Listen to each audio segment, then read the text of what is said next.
Hello, my name is Dr. John Weinland. Wanted to welcome you to Modern Church History.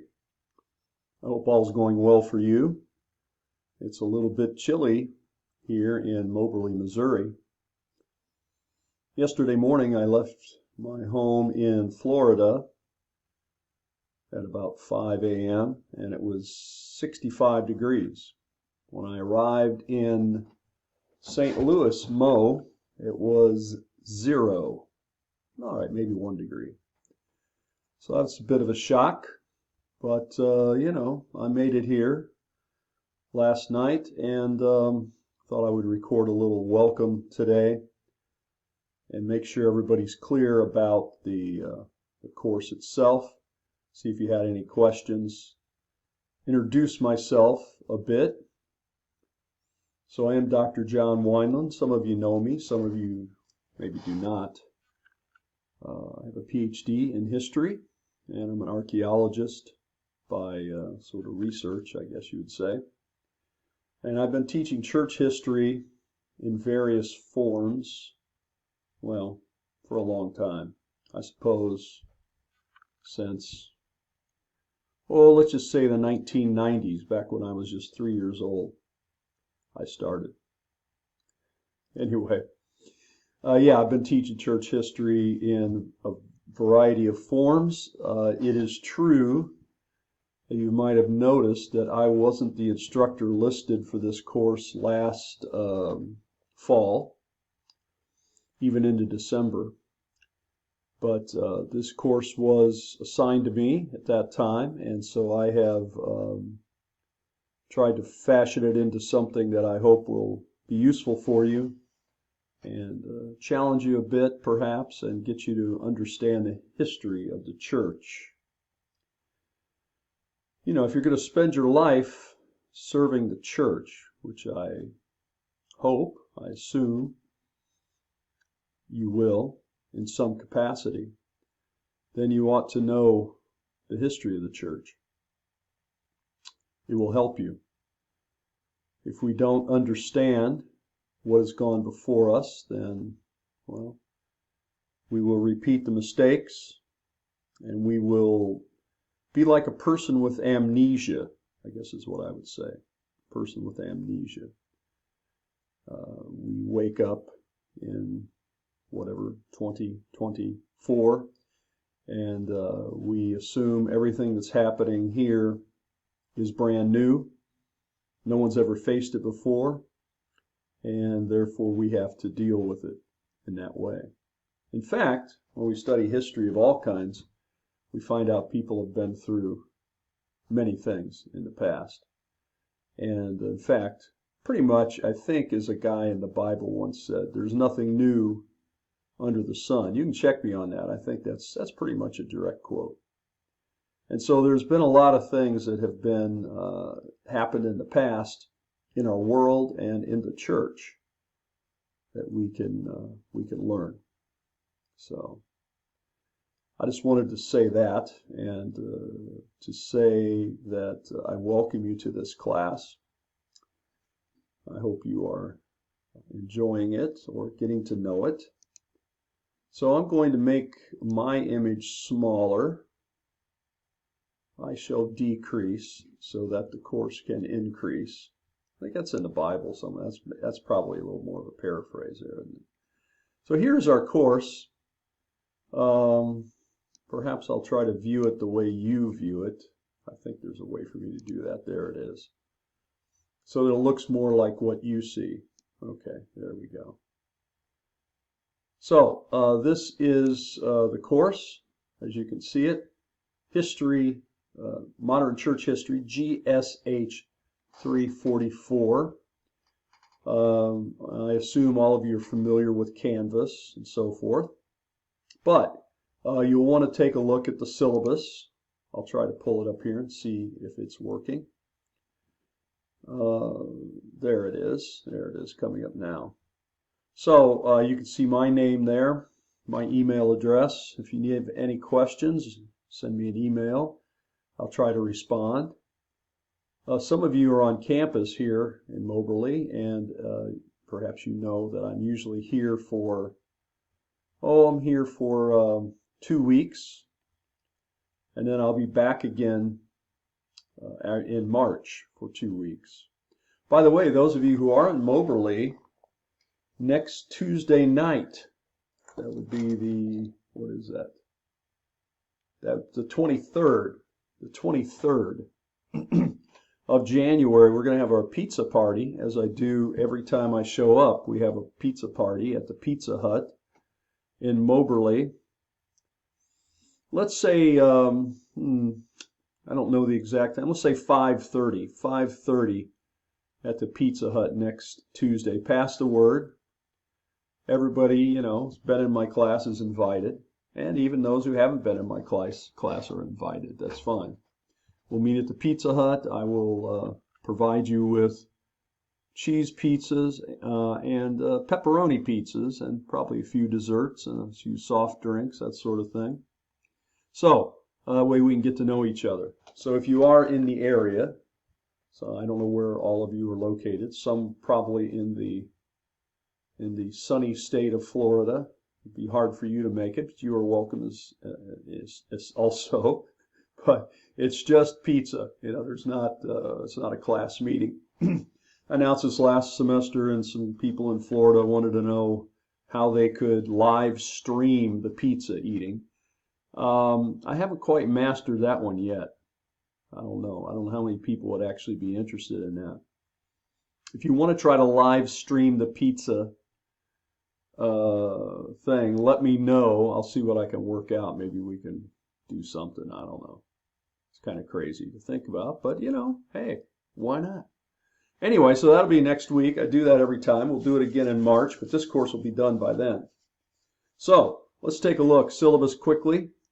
I'm not going to read it all to you. I hope, although I guess we didn't list it as a prerequisite, being able to read is actually going to be beneficial in this class. So that's a general phone number. Email is probably the best thing to get in touch with me. I check it often. Here's all of our course description. We're trying to look at the history of the church from the Renaissance. The Renaissance, the rebirth. The rebirth of what? The rebirth of classical ideas. Up to today, basically. We'll try our best. May not make it to right today, and we'll take a look at the rise of different groups, denominations, that sort of thing. I'm not going to go through all of those, but your textbooks definitely note here. This is probably our main textbook, although the other textbook's very good as well. Dr. North, James B. North, A History of the Church from Pentecost to the Present. I had somebody ask, hey, what about all that history before the Renaissance? We need to know that too. Well, that's I always encourage people to know history.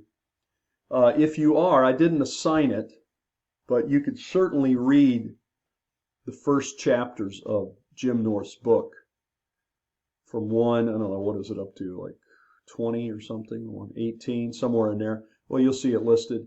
You can read that. That's a good introduction. Wouldn't take you that long. The secondary book here, the second textbook, is an excellent book as well. I would read that. There is a companion to that book published by Zondervan. The author is Everett Ferguson. Everett Ferguson, excellent historian of the early church. He's actually from a non-instrumental Church of Christ background. You might want to look at his volume. It's Church History Volume 1, by Ferguson, Zondervan, and so forth. The other book I'll mention here is 131 Christians Everyone Should Know. This is a book I've used in the past with this class when I was assigned this class recently. I wanted to add it, but I was encouraged just to keep with the regular textbooks. However, I would recommend this book to you. If you're here on the Moberly campus, I've asked them to put it on reserve at the Moberly campus. And What this is really are articles that appeared in a journal, a magazine called Christian History. Galley was the editor, one of the editors. There's several people listed there, several different authors. But it goes through and has 131 short biographies of Christians.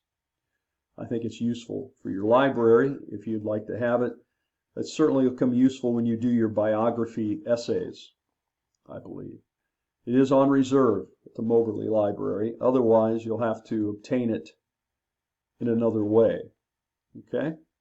You know we're using Canvas and Turnitin and plagiarism. Please don't copy other people's work and say it's yours. That's basically what that is. Cheating, so forth. Okay, I won't go through the workload estimate for you. You can look at that on your own. But here's something we ought to highlight for just a second. The course requirements. Participation, of course, is a requirement, and that's participating in, going back and forth, especially when we have the discussions. The discussions is a way for you to do that, and other ways that you can be involved. So the way that I take attendance is actually that you have participated. You're turning your assignments in. Okay, so that's how I take attendance. I'm required to take attendance every week to assure that you are actually participating. And of course, that means you should read all the assigned material, listen to all of the web stuff that's there, all the recorded lectures and the assignments. And as you can see, I try to spell it out quite simply. 1,000 points, 1,000 points of light, as I like to call it. And what this means is that every point in every assignment is worth the same amount. I do not weight anything. The way I weight it is by how much it's worth, which I think makes it a lot easier for you to know and to figure out where you're at. So each unit, which for this particular course is going to be 1 week, you need to do a unit reflection. These are questions that ask you, what did you learn? What did you most significantly learn? And of course, it's about this course, this week. What did you learn? What did you learn this week? What questions do you have? And how might you apply this material? So that's really what that is, just for you to reflect on it. That's actually something you should do at the end of your other assignments. 3 forums. I would probably think those would be good towards the beginning of of your work, to think about issues that are coming up. Of course, you'd want to do your readings before you do a forum. 8 biography essays. This is where you get to look at a little more closely at 8 individual Christians, 8 individuals who have affected Christian history. And I ask you to put that in a form of an illustration, perhaps for a sermon or a lesson, some way that you might be able to use it. Okay, then there will be 10 quizzes. Those quizzes are over primarily the material in Dr. North's book, but can be drawn from anything in the course. And then 8 video assignments. 8 videos that you watch. There are questions listed below that you answer. Okay, so that's it. That's it. So explaining, reading, North and James text, biography essays, you can look over all that, the forums, unit reflections. The grading scale is standard throughout the college. Our course schedule is pretty much listed here. It's listed also on the course, so unit by unit. Basically, you're going to have reading every unit, every week. You're going to have a video assignment, a forum, a reflection, a quiz, and an essay of a biography. That completes your week. And we do that for each week. Sometimes there's a little variation on how many quizzes you have. And of course, there is some variation on how many chapters you read. But it's pretty well paced throughout the course. Okay? Then I give you a small bibliography here, which certainly is not extensive, but wanted to give that to you nonetheless. All right? What else do I need to say? Let me go back to the main screen. So you can see how it's laid out. Unit 1, for example, I have your schedule here, which I just drew that from the syllabus. Hopefully no errors there, just to remind you of what's due for that unit. And then you'll see all the things listed as far as Unit 1 videos. Quite a few videos the first week or two to sort of set the stage for the course. They're not all of the same length either. Some are an hour, some are 20 minutes. So be sure to listen to those, to Professor Kafarnis's lectures. And then here is a little video I wanted you to watch. It's a short thing. Here's your quiz over Chapter 16 of Dr. North. Biography essay, video essay, reflection, and forum. So the video essay, I'll just click on that one. Let's see how it shows you here. Yeah, it gives you the videos embedded, so you watch that. And then there's the questions that you answered. So you should sort of copy and paste all the questions into a document and then put your answers in. And you may have to watch it more than once to, get it, because there's a lot of detail there. But that's just a way to get you to interact with a video and to hopefully learn something new. What else? I won't pull up the quiz, but the quiz, by the way, I'll mention is open book and notes. I encourage you to take notes during the class as you do your reading, as you listen to the videos. Take notes. That's going to help you in the future. If you have those notes, put them in a notebook or however you want to do them on a computer, I don't know. But you can use your notes and you can use your textbooks to answer the questions for the quiz. There's 10 questions. You have 20 minutes to answer 10 questions. So I believe that's the way we got it set. Let me just click on it here, just double check how we've got it set up. Time limit 20 minutes, you see. 20 points, 10 questions. Each question is worth 2 points each. So you can refer to your notes and textbook. It is timed, however. And here's something important to remember. Once you click this, take the quiz. The quiz will begin and the timer begins, counting down. You cannot pause the quiz. You can't say, oh, I'm going to go eat a burrito or something and come back. Make sure that you have 20 minutes or whatever to do. Well, probably won't take you 20 minutes, but make sure you have that block of time and that you're ready to do it at that time, because you can't pause it, okay? You'll get one question at a time, by the way, and the answers are shuffled. So try to give it a little bit of credibility there, right? Okay, that's the quiz. We did the video thing. Let's take a look at the biography essay. Biography essay is, again, you submit this, 750 to 800 words. Please note how many words that you have. That'll save me some time trying to count them all. Yeah. Run a little thing on it. Let me know how many you have there. And so I say, pick a person, and I give you a list. I tried to do them chronologically to sort of fit the course. The illustration. Or you could use a Sunday school lesson, teaching, sermons. And here you see the first week, first unit, Copernicus, Luther, Erasmus, and so on. Okay? I'll give you, that's another little way to see how church history can really be applicable to you as you do your ministry. Then the forum for Unit 1, and these will all be similar, but notice we have about 5 questions. You're asked to respond to 2 of them with 250 words. I won't read them all off to you here, and you put that in, okay? And then the final component of the week is the reflection, your reflection on the week. your work for the week, 300 to 400 words. Make sure you have your name there, the total word count. Then what is the most significant thing I learned this week? And by the way, that means about this class. Perhaps the most significant thing you think you learned this week is that you like cheese on your burritos. Okay, I don't want to hear about that. That's nothing to do with this class. It's got to do with this class, the material in this class.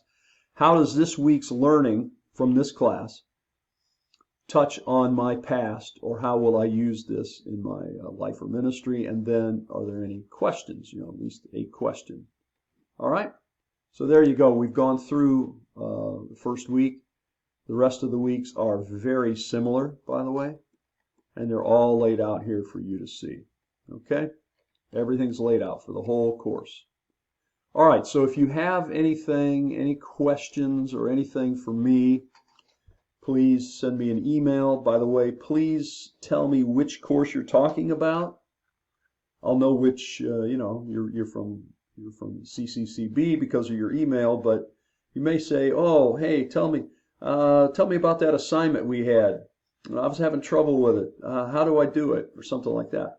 That doesn't give me enough information. Please tell me what course, because I have several, and which assignment. You know, because some people are working ahead, some people get behind, some people are working on this week's assignment. And there are several assignments, as you can see. All right, well, I hope that clears anything up for you. So welcome to the course. And maybe I'll try to post one of these kind of things, at least probably more briefly than this one, each week. Take care.